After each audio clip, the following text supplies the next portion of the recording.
अहम खबर दें कि साबिक वज़ीर आला पंजाब परवेज़ इलाही ने दहशतगर्दी समेत दीगर दफ़ात के तहत दर्ज मुकदमे में हिफाजती जमानत लेने के लिए लाहौर हाई कोर्ट से रुजू कर लिया।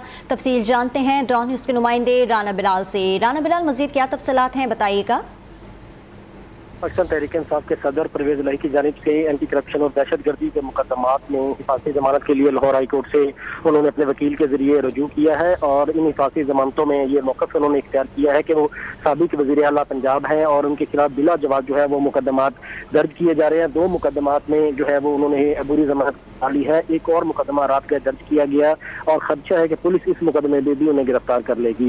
ये भी दरखास्तों में कहा गया है कि एक ही मुकदमे में करप्शन के मुतअद्दिद और बेबुनियाद इल्जामात लगाए गए हैं। ट्रायल कोर्ट में वो पेश होकर अपनी बेगुनाही साबित करना चाहते हैं, इसलिए उन्हें दहशतगर्दी और एंटी करप्शन के मुकदमात में जो है वो हिफाजती जमानत दी जाए ताकि वो मुतल्लिका अदालत में पेश हो सके। ये जो हिफाजती जमानत की दरखास्तें हैं ये वकला के जरिए लाहौर हाई कोर्ट में दायर कर दी हैं और परवेज इलाही कुछ ही देर बाद लाहौर हाई कोर्ट में पेश भी होंगे और उनके वकला की जानिब से कोशिश की जा रही है कि आज ही इन दरखास्तों को समाप्त के लिए मुकर्रर करवाया जाए और परवेज इलाही खुद जो है वो अदालत में पेश होकर जमानत ले सके। ठीक है, बहुत शुक्रिया आपका राना बिलाल।